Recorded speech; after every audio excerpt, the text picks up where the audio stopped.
यहाँ असली जो बहस हो रही है और होनी चाहिए थी वो विश्वविद्यालयों में क्या हो रहा है आज, क्यों हो रहा है, उस पर चर्चा होनी चाहिए थी। लेकिन मुझे खेद है, कल उस सदन में भी मैं सुन रहा था और अभी भी सुन रहा हूं, चर्चा कहीं की कहां जा रही है। नेशनलिज्म कौन है, नेशनलिस्ट कौन है, एंटी नेशनल कौन है, उस पर चर्चा जा रही है। उस पर तो मैं बाद में आऊंगा, लेकिन चूंकि आज मैं पहले देश के जो एजुकेशनल इंस्टीट्यूशंस हैं उनके बारे में बात करना चाहूंगा। जब से ये सरकार आई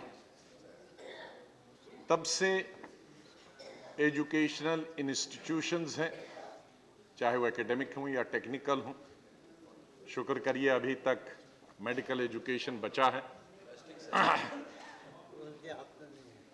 वातावरण बिल्कुल बदल गया। इस सरकार के आते ही विश्व हिंदू विश्व भारती यूनिवर्सिटी के वाइस चांसलर बदले गए। दिल्ली यूनिवर्सिटी में जो 4 साल का अंडर ग्रेजुएट प्रोग्राम था उसको रोल बैक किया गया। FTII में एक ऐसा अदारा जहां से हमारे वो आर्टिस्ट निकलते हैं वो अभी तक बचे थे। उनके फिल्म में कौन हीरो होता है, कौन हीरोइन होती है, वो धर्म क्या, किस धर्म के होते हैं, किस जाति के होते हैं, किसी को पता नहीं होता है आज तक भी नहीं। शादी ब्याह के बारे में भी और एक्टिंग के बारे में भी। उसमें भी ऐसे व्यक्ति को डालने के लिए जो एक पार्टी से संबंधित था, 4.5 महीने मैं बधाई देता हूं उस इंस्टीट्यूशन के स्टूडेंट्स, लड़के और लड़कियों को, उन्होंने रेजिस्ट किया। लेकिन गवर्नमेंट अपनी हठधर्मी पे अटल थी। डायरेक्टर IIT दिल्ली ने रिजाइन किया, वो दूसरी बात है, उसका रिजिग्नेशन एक्सेप्ट नहीं हुआ। Chairman governing council IIT Bombay, उन्होंने इस्तीफा दे दिया। IIT चेन्नई में जो स्टडी सर्कल था, यहाँ की सरकार के कहने पर वो अम्बेडकर पेरियार स्टडी सर्कल था, वो डी-रिकॉग्नाइज किया गया। डायरेक्टर IIM अहमदाबाद ने सरकार को बता दिया कि भाई इन टेक्निकल एजुकेशनल इंस्टीट्यूशन में सरकार अपने आप को दूर रखे। और जो न्यूज़पेपर्स में आया है कि अभी हाल ही में फरवरी में सूरजकुंड में जो 40 यूनिवर्सिटीज के वाइस चांसलर्स की मीटिंग हुई, उनको बताया गया है कि आपको सरकार की लाइन टो करना। तो ये सेंसर बोर्ड है और कई इंस्टीट्यूशंस। अब मैं जाना चाहता हूं हैदराबाद यूनिवर्सिटी।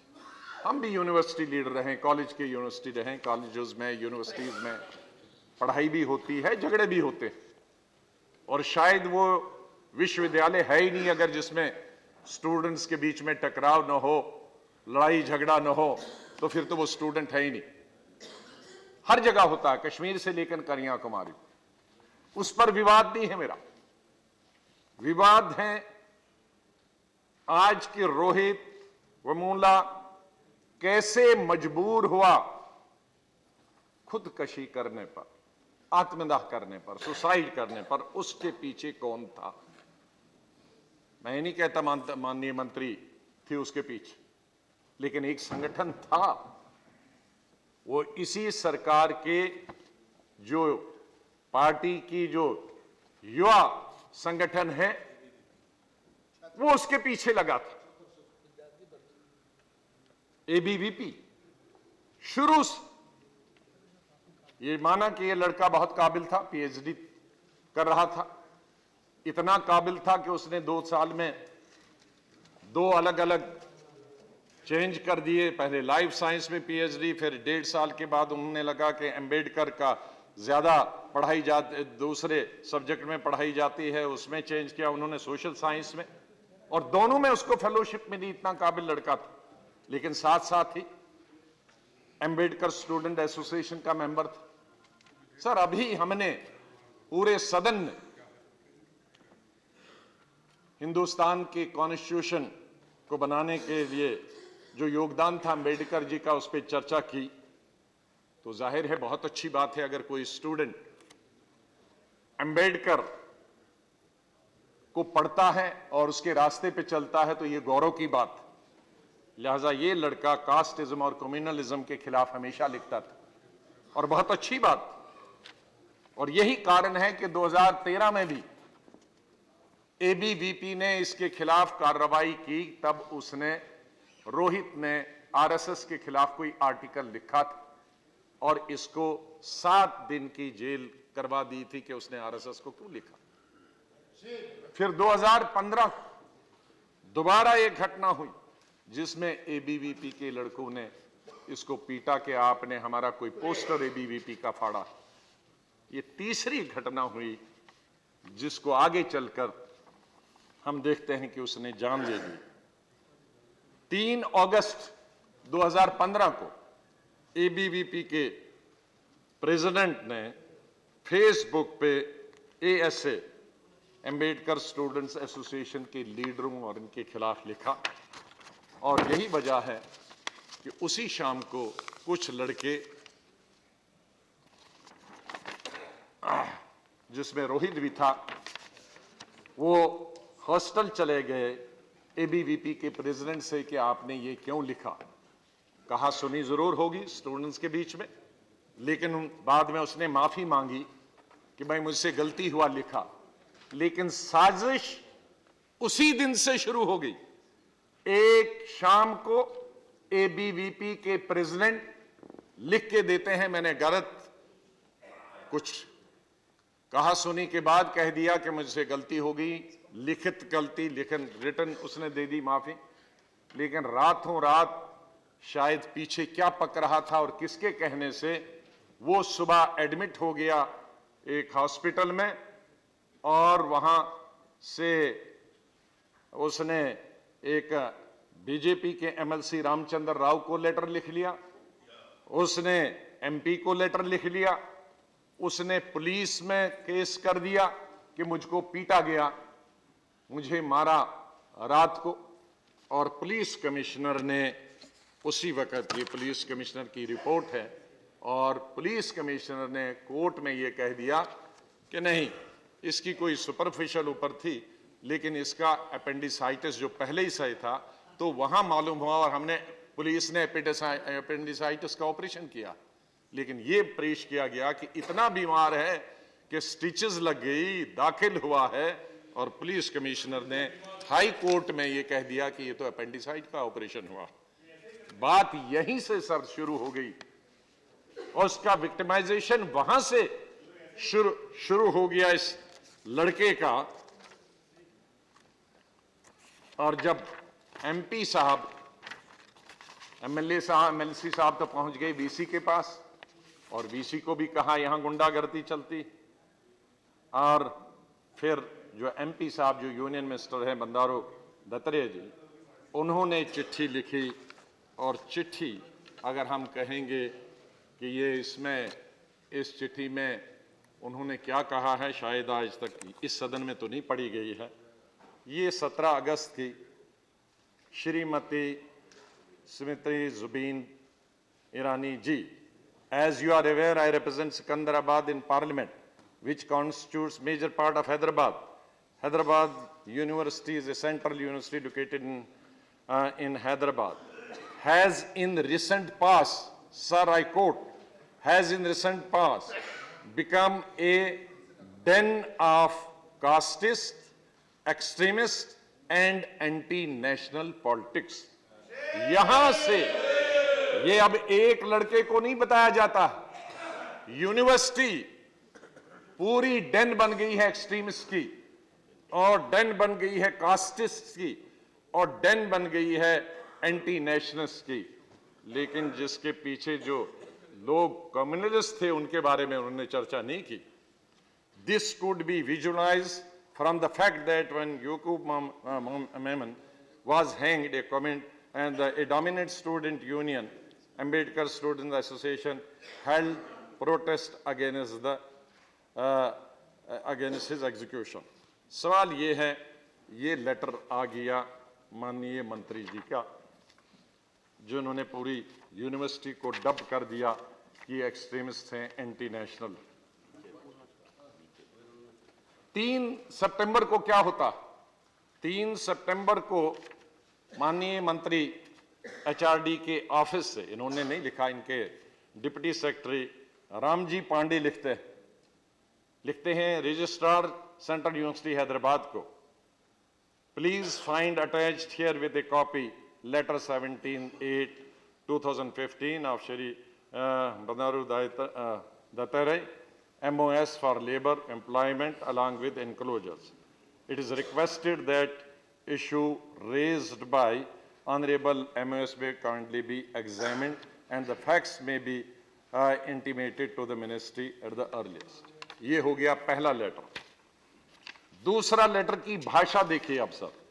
अब यहां से पहले लेटर तो सिंपल था, 3 सितंबर का लेटर सिंपल था, लेकिन 24 सितंबर को जो रिमाइंडर जाता है एचआरडी मिनिस्ट्री से, पहले तो अंडर सेक्रेटरी ने लिखा, अब इसका लेवल अपग्रेड हो गया, अब deputy secretary to government of India Subhash Kumar Gadiyal ने लिखा रजिस्टर को, लेकिन सब्जेक्ट लिखता है anti national activities in Hyderabad.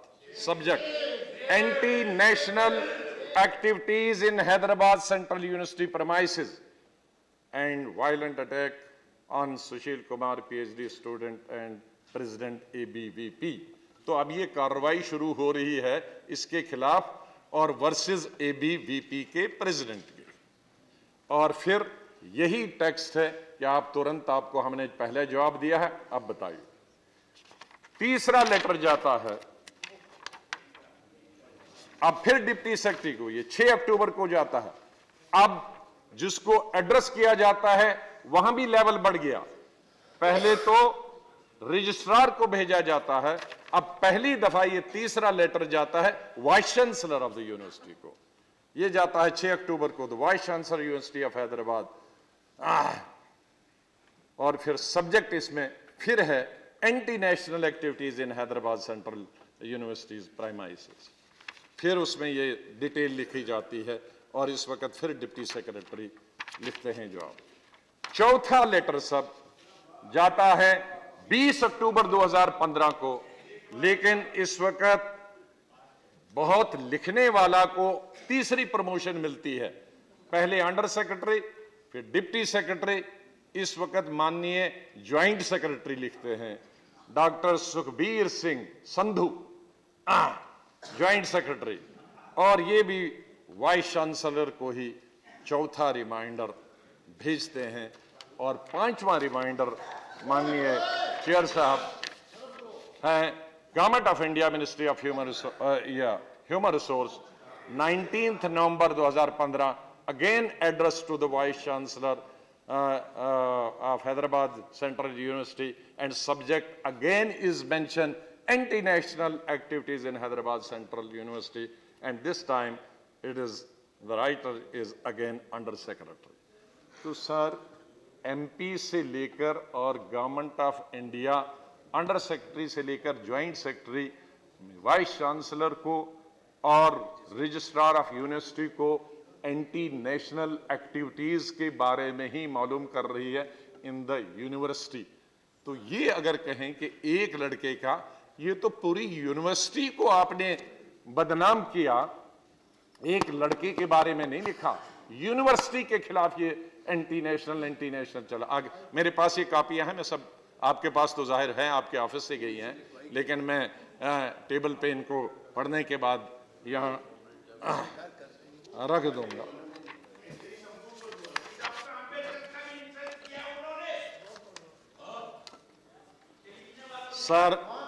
Sir इतनी जब ये चिट्ठियां रिमाइंडर्स गए, माननीय मंत्री जी ने कहा, और मैं टेलीविजन चैनल्स पे रूलिंग पार्टी के स्पोक्स पर्सन्स को सुनता था रात को कि इन्हीं की सरकार ने 2011 में कानून बनाया कि तुरंत एमपीज का जवाब देना चाहिए मंत्रियों को। अब ये अगर उसका आप इतना पालन कर रहे हैं तो ये सिर्फ आप बीजेपी के एमपीज का पालन क्यों नहीं, हमें तो आपकी तरफ से नहीं, आपके मंत्रियों के अगर मैं नाम लूं ऊपर से नीचे, एज लीडर अपोजिशन भी हमारा एक्नॉलेजमेंट नहीं आया। मैं आपकी बात नहीं कर रहा हूं, एक्नॉलेजमेंट भी नहीं आया, और एक्नॉलेजमेंट आया है उसके बाद जो होती है सेकंड कार्रवाई वो आज तक नहीं आई है।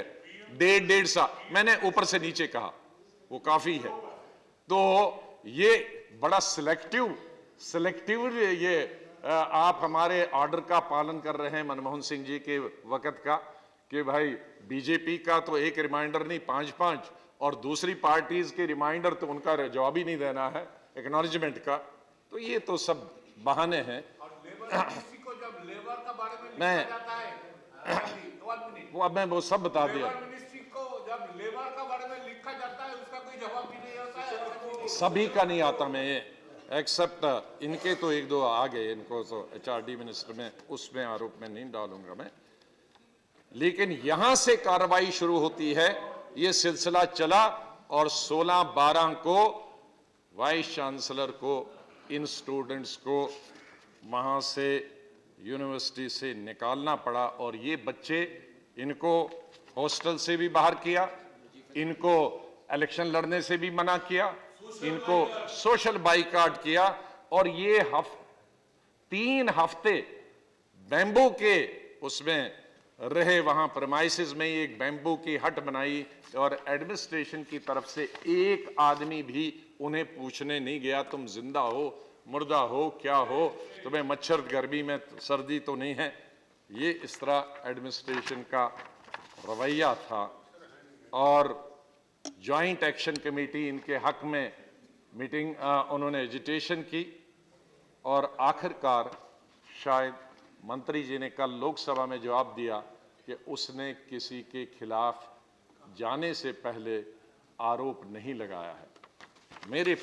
मेरे पास उसका हैंड रिटन, मैंने तकरीबन कुछ घंटे इस लड़के की मां और इस लड़के के भाई के साथ गुजारे जब मैं दक्षिण में गया था, और उन्होंने ये कागज मुझे दिए। मैंने और कोई मेरे पास सीबीआई नहीं है, आईबी नहीं है जहां से मैं ये जमा करता, लेकिन उन्होंने यही लेटर दिया कि जो 18-12 का जिस दिन ये घटना हुई उस दिन ये कहता है लड़का, the vice chancellor university of Hyderabad, solution subject है सॉल्यूशन फॉर दलित प्रॉब्लम। आप अंदाजा लगा सकते हैं कि कितना उसको तंग किया गया था, एंटी नेशनल कहकर, हॉस्टल से निकाल कर, उसका फेलोशिप बंद करके। सवाल यह नहीं है कि वो दलित था या ना दलित, कोई साधारण आदमी भी होता तो क्या उसके साथ ऐसा ही होता, और दलित था तो और भी हमको सतर्क रहना चाहिए था, यूनिवर्सिटी एडमिनिस्ट्रेशन को सतर्क रहना चाहिए था, गवर्नमेंट ऑफ इंडिया को सतर्क रहना चाहिए था, नहीं रहे। और क्या लिखता है subject, sir first let me praise your dedicated tech. I don't know उस वक्त बेचारे किस हालात में था। The self respect movements of Dalits in this university campus when on ABVP president got questioned about his derogatory remarks on Dalits, your kind personal into the issue is historic. ये sarcastic कहता है इसमें, आप मत जाइए कि उसकी तारीफ कर रहा, मतलब आपकी जो पर्सनल इंटरवेंशन थी जब ABVP ने शिकायत की उसके वक्त जो आपका इंटरवेंशन था वो बड़ी हिस्टोरिक थे, personal intervention and exemplary. Students are socially boycotted from the campus spaces. Donald Trump will be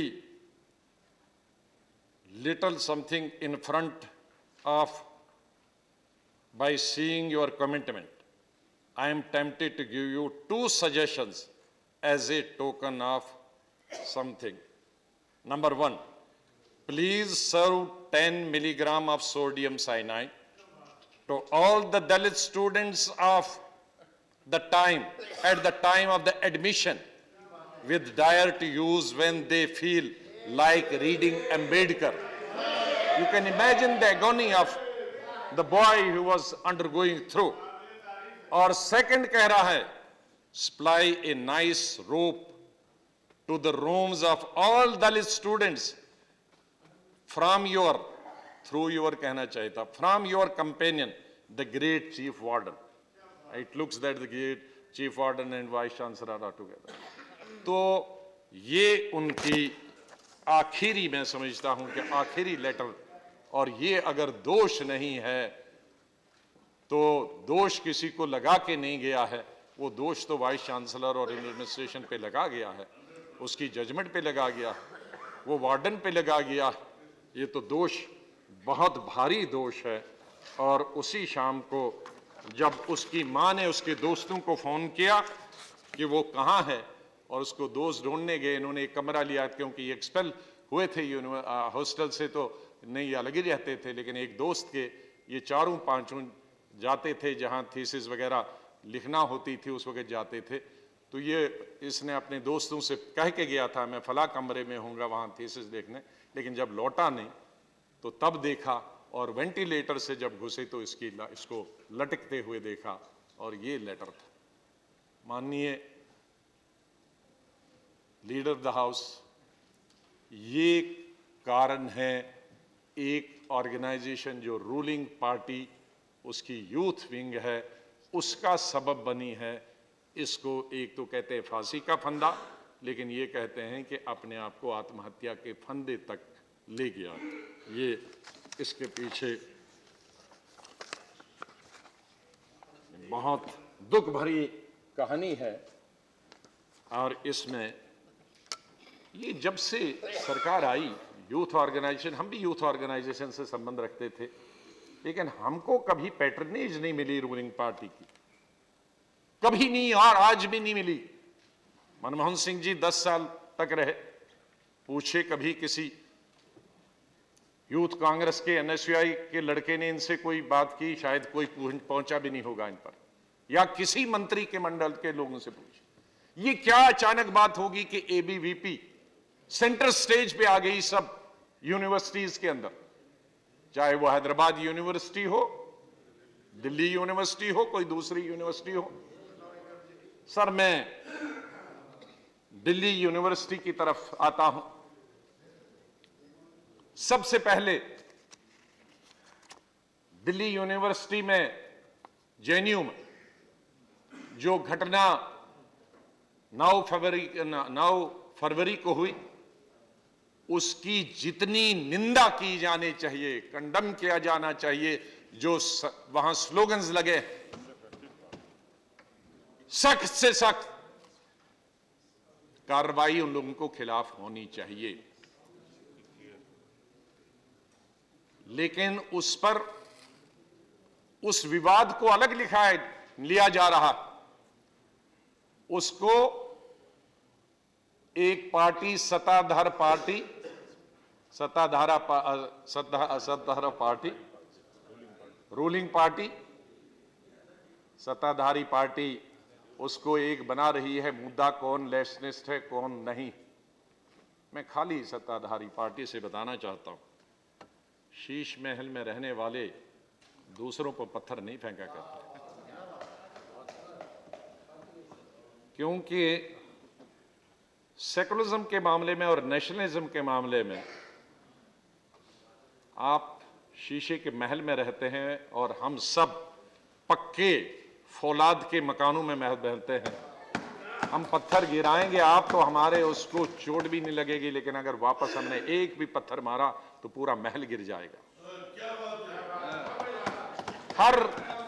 her state में मैं कोई गाली नहीं दे रहा हूं, मिसालें हैं, ये बनाई हैं पुराने बुजुर्गों ने। हर स्टेट में अलग अलग एग्जाम्पल्स हैं समझाने के। कश्मीर में चूंकि बर्फ है तो हमारे बुजुर्गों ने बर्फ से संबंध बनाई, यहां बर्फ नहीं यहां और कुछ। वहां बर्फ से संबंधित थी कि एक मां और बेटी में लड़ाई हुई चिड़िया में। चिड़िया 4-5 साल पुरानी थी और उसकी बच्ची 1 साल पुरानी थी। उस बच्ची ने पहला विंटर देखा था, बर्फ जब गिरी, तो उस चिड़िया बच्ची ने कहा कि इस साल बहुत बर्फ गिरी। तो मां ने कहा नहीं गिरी। फिर कह रहे नहीं बहस करो। तो कहा बेटे मैं 3 बर्फें देख चुकी हूं, तुम पहली दफा पैदा हुए हो, इससे पहले दुगनी तिगनी बर्फ गिर गई थी, तो आप पहली दफा ये भाषण पढ़ रहे हैं नेशनलिज्म का। हमारे दादा परदादे, उसके दादे, नेहरू, इंदिरा गांधी, उसका दादा कश्मीर से आए लेकर, और पूरे हिंदुस्तान में पढ़ा महात्मा गांधी से लेकर और लाखों और करोड़ों तक जेलों में लिए और गए, और ये सब साथ उसमें रहे। लेकिन लीड कांग्रेस ने ली, उसमें किसी को सुने कोई अच्छे वातावरण में कोई, मैं किसी को गाली नहीं दे रहा हूं,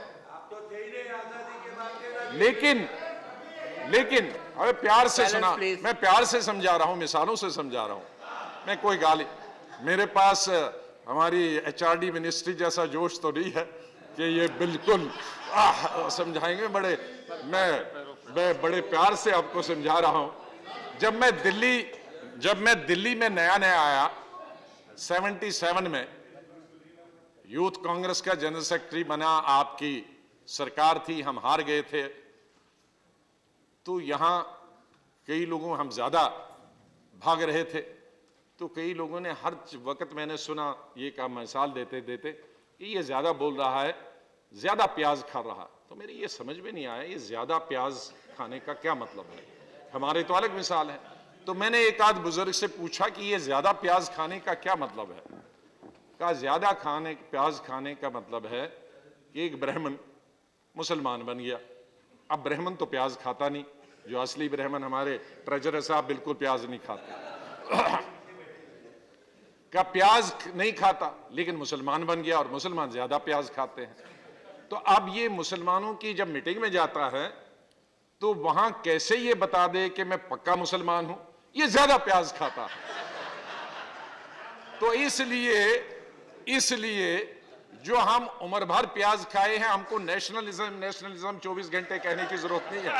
जो नया प्याज बने हैं मुसलमान, उनको ज्यादा नेशनलिज्म कहना कि हम हैं नेशनलिस्ट, हम नेशनलिस्ट है, हम नेशनलिस्ट है। या आप ज्यादा प्याज खाने वाले हो। इसलिए ये ज्यादा प्याज खाने से आपका ये तो नहीं कह सकता कि आप कौन सी जंग लड़ी, कौन बहादुर शाह जफर के वक्त में आप कहां थे, पहली जंग की लड़ाई में, दूसरी कहां थे, तीसरी कहां थे, नेहरू गांधी के साथ कौन था, कौन किस जेल में गया, कौन कितने साल रहा, कौन पानीपत ये काला पानी चला गया, कौन कहां, वो सब कुछ है नहीं। तो इसलिए ज्यादा प्याज तो खाना है, स्वाभाविक है, खाइए आप। इतना प्याज मत खाइए कि वो कम हो जाए। इसलिए ये हमको मत बताइए कि राहुल गांधी वहां गया और उसके पूछो नेशनलिस्ट है कि नहीं। अरे वो अभी थोड़ी नया मुसलमान बना, वो प्याज खाएगा, उसको नेशनलिज्म दिखाने की जरूरत नहीं। खून में है, उसके बाप में, उसकी दादी में, उसके दादा में, उसके परदादा में, उसके परदादा में, वो इतने परदादे मुझे गिनना मुश्किल होगा। और पूरी पार्टी के अंदर प्लीज, अगर किसी को शौक है, माननीय चेयर साहब, अगर यहां चेयरमैन साहब होते तो मैं कहता कि एक दिन इसी सत्र में नेशनलिज्म पे चर्चा हो, 2 दिन, 3 दिन, 5 दिन, 1 हफ्ता हो, 1 हफ्ता हो, और ताकि आइंदा हमेशा के लिए दूध का दूध और पानी का पानी हो जाए। ये रोज किट करने का, अब ये आपातकाल की कहानी इतना है, हमारे ये कहानी कहने के लिए आपके पास कुछ नहीं है कहने के लिए। इसी तरह से जिन इंस्टीट्यूशन की आप बात कर रहे हैं वो इंस्टीट्यूशंस भी हम ही ने बनाए हैं। आपने बनाया कोई नहीं, बर्बाद तो मत कीजिए।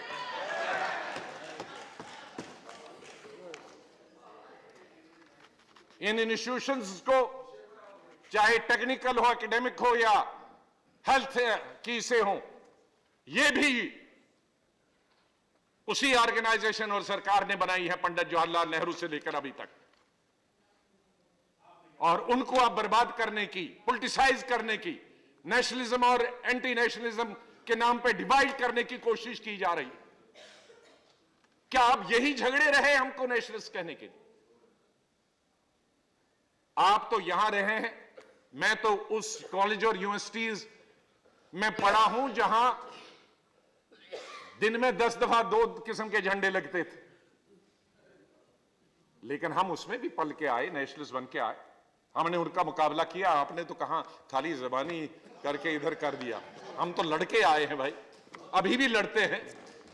और एक नहीं दर्जनों दफा आतंकवादियों से भी, उनको जो सपोर्ट करते हैं पाकिस्तान, उनसे भी बच गए, और जो यहां हैं आतंकवादी उनसे भी बच गए हैं। तो इसलिए प्लीज ये नेशनलिज्म का सबक। I don't want to disturb you, but आपके 4 और स्पीकर्स हैं। चार हैं, देखो मैं चेयरमैन साहब, कभी कभी गड़बड़ होता है। मैंने तो आपको कह दिया। मैं प्रधानमंत्री जी ने इस दफा जो मीटिंग ली, एक बात खुल के उन्होंने, माननीय लीडर ऑफ हाउस थे, ये तय हुआ था कानून भी पास करो, और प्रधानमंत्री के सामने उन्होंने खुद कहा कि जो बहस करनी है इसको हम अब बहस होगी, फिर इसी पर लड़ाई होगी। क्या फायदा है अगर 5 बजे के बजाय 8 बजे खत्म होंगी? बिल्कुल ठीक, तो क्या उसी हिसाब से चले। बोलने दीजिए सबको, बोलने दीजिए, उधर से भी बोले, इधर से भी बोले। मैंने किया, आपने सुना नहीं, आपने सुना नहीं मुझे। हम कभी आपने सुना नहीं, माननीय आपने सुना नहीं, इसलिए आप माननीय चेयरपर्सन साहब, कभी कभी हम इसी को कहते हैं, मैं पिछली दफा पार्लियामेंट्री अफेयर्स मिनिस्टर को कहता था पंगा लेना, ये हम कभी कभी फजूल के पंगे लेते हैं। चल रहा या बिल्कुल बिल्कुल करेंगे, क्यों नहीं करेंगे, क्यों करेंगे? एक कमिटमेंट है कि हमको ये भी करना है, वो भी करना है, हमको अपनी आवाज भी बतानी है, लेकिन मैरिट पे करेंगे। सब अंगूठा नहीं लगवा रहा हमको सब पे। वो भी आपकी रिस्पॉन्सिबिलिटी है ना सर? हाँ, हम सब की है। इसलिए जहां तक 3 तारीख, ये 9 फरवरी का सवाल है, उसमें कोई कंप्रोमाइज नहीं। माननीय गृह मंत्री जी बता रहे थे, मैं बता रहा हूं कि जहां तक 9 तारीख को जो स्लोगन लगे हैं, ABC ने लगाए हैं हिंदुस्तान के टुकड़े करने के, उनको पकड़िए, एक्शन लीजिए, लेकिन अहमद की टोपी महमूद के सर पर नहीं। ये भी उर्दू की मिसाल है, अहमद की टोपी महमूद के सर पर मत डालिए। मतलब नारा एक दे रहा है, नारा एक दे रहा है, और वीडियो दूसरे का है और उस पे लगाया है। इस तरह किसी को मत फंसाइए प्लीज। इस तरह से फंसाने वाली बात, जिसने नारा लगाया है उसी को पकड़िया, नारा उसने दिया है और उसका पकड़ा और मेरे ये डाला। आपने नहीं दिया, आपने नहीं लगाया, आपने बसा बसा, तुम्ही खाली बसा, तुम्ही खाली बसा, मी सांगतो तुम। सवाल है, इस तरह से अगर आप सबूत किसी को के खिलाफ जोड़ रहे हैं तो उसमें हमारी बड़ी आपत्ति होगी, पूरी आपत्ति होगी। और ये लड़ाई मैं आगे बताऊंगा कि इन लड़ाइयों ने क्या किया। दुनिया की सरकारें बदल दी हैं इन्होंने। इस तरह से जब तक हमने गलत फंसाने की कोशिश की, और उन लोगों के खिलाफ सख्त से सख्त कार्रवाई करनी चाहिए जिन्होंने ये वीडियो के द्वारा राजनीति करने की और देश को 2 टुकड़ों में करने का प्रयास किया। उनके पीछे कौन है, उनके खिलाफ लगना चाहिए सेडिशन केस। वो फिट है केस, क्योंकि इसी की बुनियाद पर देश के टुकड़े होते हैं, इसी के देश के इन्हीं बातों से देश का बंटवारा होता। वो आपके साथ हो या हमारे साथ, वो चैनल वाला हो कोई भी हो। मैं देखता हूं कि उस वक्त एक चैनल वाला दिखा रहा था और दूसरे चैनल वाले को कहते हैं dear, they let them dear show this, I am showing it. आज उसको जरा बताइए क्या गलत दिखा रहे थे, क्या उनके खिलाफ एक्शन नहीं लेना चाहिए? उन चैनल्स के खिलाफ क्या एक आदमी, एक प्रोड्यूसर ने या एडिटर ने उसको जी के इस्तीफा नहीं दिया? उसने कहा कि ये नारे लगे ही नहीं थे। जब सुने हमने, और आपकी पुलिस की रिपोर्ट भी दी थी कि उसमें ये नारे नहीं लगे थे, और उसने कहा नहीं नहीं ये देश का क्या है कोड जिंदाबाद ठीक नहीं फिट होगा पाकिस्तान पर बड़ी न्यूज बनाने के लिए। तो उनकी न्यूज में कौन सी चीज फिट होगी, इस पर वो देश के टुकड़े कर देंगे। और वो मीडिया भी बंद नहीं हुआ क्योंकि वो रूलिंग पार्टी का एक साथी है, इसलिए नहीं बंद हो गया। ये कैसे? माननीय गृह मंत्री जी, ये सिलेक्टिव एक्शन और सिलेक्टिव पिक एंड चूज, अदालत के बाहर और अदालत के अंदर और स्टूडेंट्स के पिक एंड चूज सिलेक्टिव मत किया करिए। इससे बहुत बात निकलेगी, बड़ी दूर तक चली जाएगी। और फिर मैं आपको बताना चाहता हूं कि इन चीजों से हमारे देश में, आपने, हमारे साथी ने तो यहां दो ही चीजें पढ़ी थी।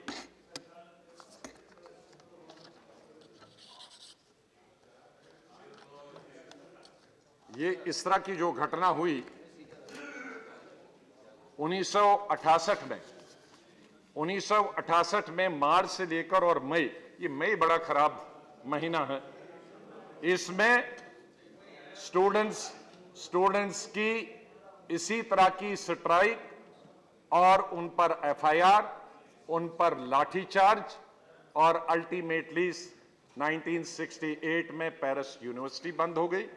उसके बाद ये दूसरी यूनिवर्सिटी में चली गई और अल्टीमेटली 6 मई को national students union of Paris, not of India, ने प्रोटेस्ट मार्च किया। पहले 20,000 और बाद में 10 लाख। और हालात यहां हुए कि पहले जो चार्जेस लगाए थे वो पुलिस ने कहा नहीं मानेंगे।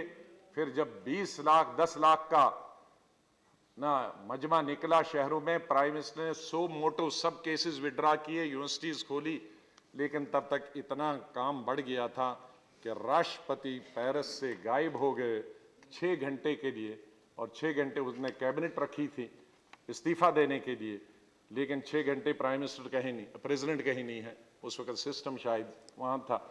और वो बाद में 6 घंटे के बाद लौटे, और 6 घंटे लौटने के बाद ये उन्होंने फिर दोबारा मीटिंग रखी और उन्होंने वहाँ फिर गवर्नमेंट को, नेशनल असेंबली को डिसॉल्व कर दिया। लेकिन शुरुआत स्टूडेंट से हुई। और दूसरा, केन स्टेट यूनिवर्सिटी 1970 में, जिसको बताया जाता है 4th मई मैसेकर के नाम से बुलाया जाता है, 1997, Kent university, United States of America, और निक्सन थे प्रेसिडेंट। इसी तरह से स्टूडेंट्स पे लाठीचार्ज और ये सब कुछ हुआ, क्योंकि निक्सन ने अनाउंस कर दिया, ये आपसे जुड़ा हुआ है, आपसे जुड़ा हुआ। अमेरिका ने पहले वियतनाम पे हमला किया था, फिर उस रात को 30 अप्रैल को 1970 को टेलीविजन और रेडियो पे आ गया, निक्सन ने कहा कि अब कंबोडिया पर भी हमारी फौजें पहुंच गई। और लड़कों ने, हम यहां होते तो हम उनको सब देशद्रोही बना देते, सेडिशन केस में लगा देते, लेकिन उन्होंने यूनिवर्सिटीज बंद कर दी कि हिंदुस्तान को, अमेरिका को पहले वियतनाम पे और अब कंबोडिया पे हमला किया। ये बर्दाश्त नहीं करेंगे, गलत चीज है। और आहिस्ता आहिस्ता इतनी लड़ाई हो गई कि सब यूनिवर्सिटीज देश की, और यो वाशिंगटन डीसी भी आर्मी का छावनी बन गई, और वहां भी लाखों लोगों ने प्रोटेस्ट किया। और राष्ट्रपति निक्सन को 2 दिन के लिए उनकी सेफ जगह कैंप डेविड पहुंचाया गया। और उसके प्रेस सेक्रेटरी क्या कहते थे जब कैंप डेविड वो गए और वो नीचे देख रहे थे जब लोग थे और पुलिस आर्मी वहां की थी, तो उसने क्या कहा प्रेस सेक्रेटरी ने, quote, this can not be the United States of America, this is not the greatest free democracy in the world, this is a nation at war with itself, unquote. ये जो आज हो रहा है, this is ए वार जो हम एक दूसरे के खिलाफ इस्तेमाल कर रहे हैं, एक पार्टी दूसरी पार्टी के खिलाफ कर रहे हैं, नेशनलिज्म के नाम पर हम एक को कह रहे हैं कि तुम कम नेशनलिस्ट हो, हम ज्यादा नेशनलिस्ट हैं। इसलिए मेरी आप सबसे गुजारिश, आप गवर्नमेंट से यही गुजारिश होगी कि जिन्होंने देशद्रोही नारे लगाए हैं, जिन्होंने देश को टुकड़े करने की बात की है, उनको अलग डील करिए। कानून जो संविधान है, भारत का संविधान है, उसमें कोई आगे नहीं आएगा। लेकिन जिनका कोई उसमें साथ नहीं है, अभी तो कन्हैया कुमार के बारे में तो हमें तो कोई पता नहीं है लगा, अभी तो जो ही मिलता है कि उसका डॉक्टर्ड जो वीडियो है उसके गले थोपा जाता है, तो उस पर उसको ऐसा केस नहीं होना चाहिए जो उसने क्राइम ही नहीं किया। ये मेरी आपसे गुजारिश है।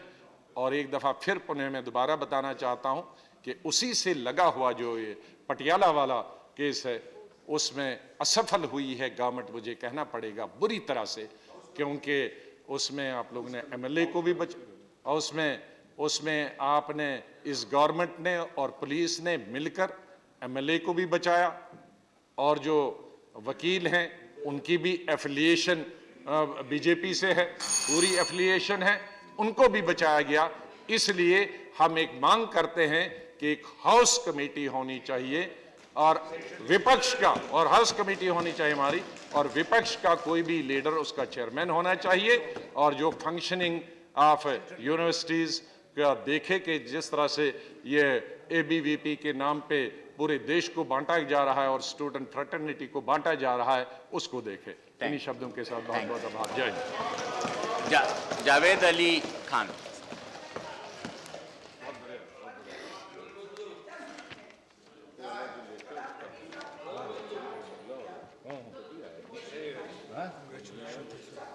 Thank you.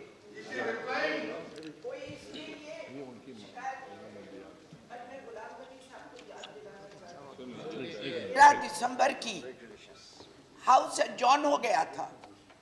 मैं अपने कमरे में बैठी थी, मैं डिप्टी चेयरमैन थी। सवाल आज हो रहा है टेररिज्म के ऊपर कि जेएनयू में क्या नारे लगे, उसका मुद्दा वो है, फसाद की जड़ वो है। 13 दिसंबर को मैं अपने कमरे में बैठी थी, मेरे दरवाजे खुले रहते थे। हाउस एडजॉर्न हो गया था किसी वजह से। सडनली बॉम्ब फटने की आवाज आई। बात सुनिए, बात तसल्ली से सुनिए। आप इस हाउस के मेंबर नहीं थे, इसलिए आपको मालूम नहीं है कि ये हाउस में नहीं रहता। आप सुनिए। बात सुनिए पूरी। Minister is intervening, please listen. Minister is intervening, please listen. Sir, आवाज आई बॉम्ब फटने की। मैं समझी कि कोई विकेट गिरा है जिसके लिए यहाँ पटाखे फूट रहे हैं। मार्शल ने, मनी ने आके दरवाजा बंद किया कि यहाँ टेररिस्ट आ गए हैं। मैंने, गुलाम नबी साहब बैठे थे चेयरमैन साहब के कमरे में, उनकी गाड़ी, टेररिस्ट की गाड़ी मेरी गाड़ी से टकराई थी। सर, मेरे 2 सिक्योरिटी ऑफिसर जो राज्यसभा के थे, यादव और नेगी, उन्होंने हमारी जान बचाई। आज आप और हम यहाँ बैठे हैं, इसलिए बैठे हैं कि उन 2 लोगों ने अपनी जान दी थी। ये टेम्पल ऑफ डेमोक्रेसी आज इसलिए है कि लोगों ने जान दी है। आप इन पे जिक्र करिए, यूनिवर्सिटी पे मत बात करिए। वहाँ क्या हो रहा था? एक मिनट क्या हो रहा था यूनिवर्सिटी में? Message from Lok Sabha secretary general. वो जो टेररिस्ट है, मैसेज उनके लिए सेलिब्रेशन की जा रही थी। आप उसमें बोलिए। यूनिवर्सिटी के ऊपर कोई देखो, इल्जाम नहीं thank लग you, रहा। thank you, वहाँ madam. क्या हो रहा है उसमें बोलिए। Thank you, ma'am. अब मेरी- Message from Lok Sabha. Javed ji, message from Lok Sabha. Message from. मेरी मेरी beg to समझ Just में a minute. मेरी समझ I beg में to नहीं report आता that the Lok Sabha मेरी is समझ Sorry, में नहीं message आता from Lok Sabha. held on the 25th of February 2016 passed the Election Laws Amendment Bill 2016. I lay a copy of the bill on the table. Mr.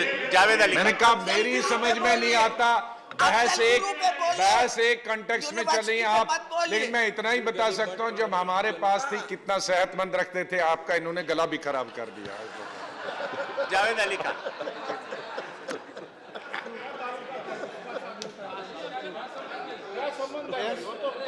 माननीय उप सभापति जी Okay.